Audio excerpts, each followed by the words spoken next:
What are the advantages?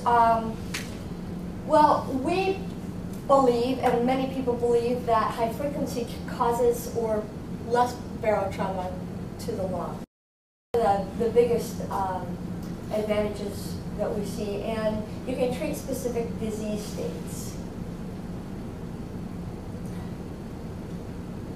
Roll away. The indications, well, if your patient's in respiratory failure, can treat significant air leak syndrome, failing conventional ventilation, and again, if you're trying to prevent lung injury. And we have a star by that, because there are those people, if you're not big high frequency users, not everybody agrees with that, but we feel in Salt Lake and many places that it does prevent lung injury. One of the reasons that we moved to high frequency in transport is because there's a change in the regionalization of care. So I don't know if you've noticed here in Arkansas, but smaller centers out there are starting to use high frequency. And I think yesterday I learned that there's only one other place in Arkansas that's using high frequency, whereas it used to be primaries was using it, and they were using it as rescue. You know, the babies were dying, couldn't do anything else with it, so they went on high frequency. And until Don Knoll showed up, who, like Wes said, is kind of the guru of high frequency, he gets asked to speak, kind of helped to develop the sensormatics work a lot with Forrestburg and Bunnell. And he came in and showed people how to use high frequency. And it's made, we feel, a difference in the unit. So as he was transitioning the unit over to using more high frequency, actually the transport team, he wanted to move the unit over, and the attending said, don't want any part of it. We have 18 attendings, probably much like you do here. And so he said, as we started putting the Bronchotron, or at that time the Duotron, in service, that the attendants don't want any part of it. Nope, don't want our kids going on high frequency. And he said, this is my team, so we're going to put them on high frequency, and you can do what you want when they get here. So we were actually part of his way of moving the unit over to high frequency. And that was one of the reasons, is people were starting to use it out in the community. And you can transition them, well, we did, onto the MPV-10, but the transitioning was much easier. So that's one of the reasons. People out in the community not only have high frequency, but they were starting to use NL. So now you have both. Also, the decrease in number of ECMO centers. So you're having to move those babies more that are requiring ECMO. And I don't know if you've noticed, but I think babies are getting sicker. What do you guys think? It seems like the babies that we go out to get, they're keeping longer, and so they're sicker when you go get them. So some of the things we looked at were the regulatory issues, the physical issues, and the performance issues of being able to use a high-frequency device on air and on ground.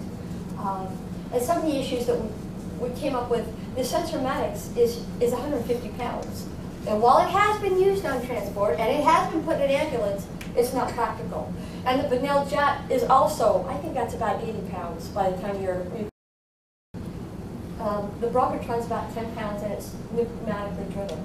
So you don't need electrical for it.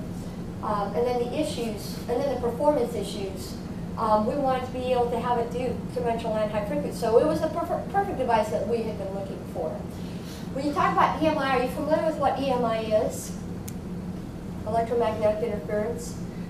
Something that's really important, and I can't stress this enough, as some of the people we had talked, or we used the Bunnell, but the Bunnell throws off EMI. And so it's not, when you talk about flying in your helicopters and your planes, you can start off heading for one place on the east side of your state and end up on the west side of your state if you get EMI interference. And the reason I throw this slide in here with that, as I spoke to your group yesterday, is that website can tell you what the Air Force, what is appropriate to take in aircraft, whether it be your pumps, your cardiac monitors. They have tested the airborne, so it's just kind of a fun site to get on if you're thinking of using a new piece of equipment. Talk about size, weight. You don't have to worry about battery life. It's capable, like I said, of delivering both. Gas consumption. We use the Kevlar tanks. And when we moved from the MVP-10 to the high frequency, we did not really notice a difference in our gas consumption. It may consume a little bit more, but our standard of care is we change our Kevlar tanks are pressurized to 3,000 psi, and they carry about 1,828 liters of 1 and 1628 of air and oxygen. And we change them out. So they come at 3,000, we change them out at 15. Our longest transport to, say, Montana, so that can be a couple of hour flight back. And we just don't have a problem running out of gas.